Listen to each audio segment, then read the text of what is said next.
Saudara pendengar di segenap penjuru tanah air, selamat bergabung dengan Lumen Indonesia.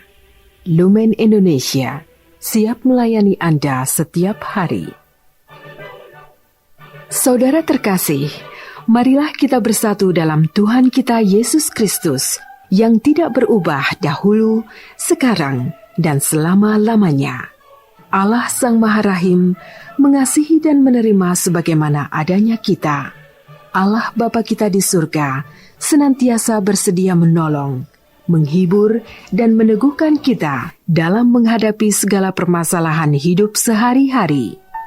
Saudara-saudari, marilah kita mendengarkan renungan dengan judul Bagaimana Usaha Bisa Sungguh Berbuah, yang berdasarkan pada Injil Yohanes bab 15 ayat 4-5. Tinggallah di dalam aku dan aku di dalam kamu, sama seperti ranting yang tidak dapat berbuah dari dirinya sendiri kalau ia tidak tinggal pada pokok anggur. Demikian juga kamu tidak berbuah jikalau tidak tinggal di dalam aku. Barang siapa tinggal di dalam aku dan aku di dalam dia, ia berbuah banyak. Dalam nama Bapa dan Putra dan Roh Kudus. Amin. Saudara-saudari terkasih dalam nama Tuhan Yesus Kristus. Pada waktu perjamuan akhir setelah Yudas pergi, Yesus menyampaikan banyak pesan kepada para rasul yang ada. Salah satu pesannya tersebut akan kita terima juga melalui firman pada hari ini. Yesus berkata, "Akulah pokok anggur yang benar, dan Bapakulah pengusahanya.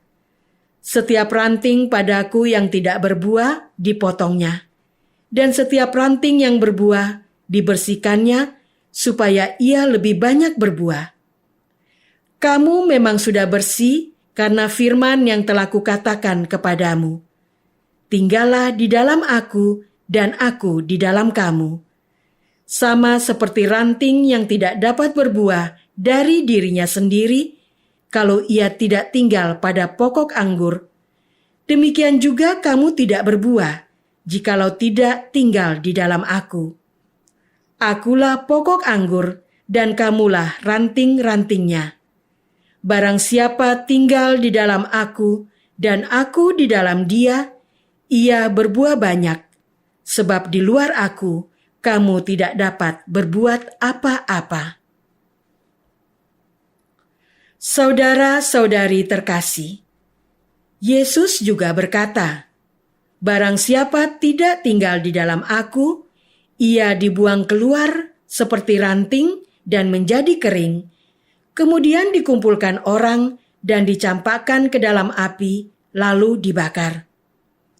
Jikalau kamu tinggal di dalam aku, dan firman-Ku tinggal di dalam kamu, mintalah apa saja yang kamu kehendaki, dan kamu akan menerimanya.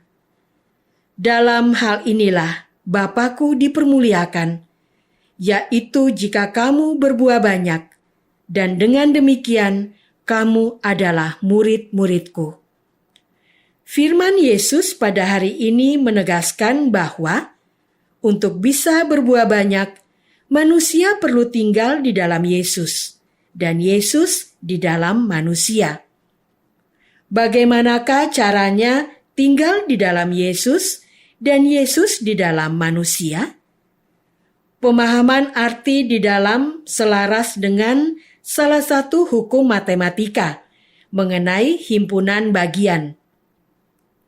Bila M manusia adalah himpunan bagian dari Y, Yesus, dan Y juga adalah himpunan bagian dari M, maka Y sama dengan M. Saudara-saudari terkasih, Yesus Tuhan kita adalah sepenuhnya juga manusia. Oleh karena cintanya kepada kita, Ia rela menderita untuk menunjukkan jalan salib menuju keselamatan sejati. Yesus ingin kita menjalani hidup mengikuti petunjuk-Nya, yaitu melakukan jalan salib sepanjang hidup kita sampai ke puncak bukit Golgota saat kita nanti meninggal, supaya kita kemudian bangkit dan tidak lagi dikuasai oleh maut. Hidup adalah kesempatan istimewa bagi manusia untuk belajar menjalani salib, untuk meraih tujuan akhir hidup bersatu dengan Yesus. Oleh karena itu, hidup di dalam Yesus dapat kita lakukan dengan cara tekun belajar menjalani salib seumur hidup. Tidak semua orang yang mengetahui hal ini sungguhan bersedia melakukannya. Sebagian besar orang bahkan refleks menolak karena masih sangat takut akan penderitaan. Santa Teresa dari Avila menggambarkan kondisi mereka yang menolak jalan salib sebagai kumpulan orang yang berada di luar puri batin. Mereka lumpuh sehingga tidak berdaya untuk masuk ke dalam puri batin. Saudara-saudari terkasih, satu-satunya cara agar orang bisa masuk ke dalam puri batin adalah melalui kuasa doa. Kita dapat berdoa meminta kepada Yesus agar kita bisa lepas dari belenggu ketakutan akan penderitaan dan mau menerima jalan salib sebagai pilihan hidup.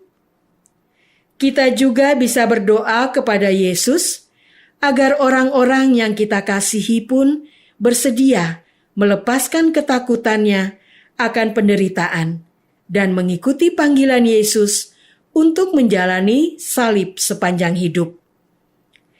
Dalam interaksi dengan mereka, kita perlu fokus untuk menaruh hormat pada setiap rahmat hidup yang ada di hadapan kita sekarang. Dengan begitu, rasa syukur kita akan memuncah dan sesama turut merasakan energi bahagia di dalam perjalanan salib yang sedang kita lakukan. Biarlah kuasa Tritunggal Maha Kudus yang bekerja, menggerakkan hati sesama untuk ikut menjalani salib hidup. Karena upaya kita di luar kuasa Allah adalah sia-sia. Keberhasilan manusia semu dan tidak membawa kebahagiaan sejati. Segala upaya manusia di luar Allah hanyalah seperti orang lumpuh yang berputar-putar di tempatnya saja.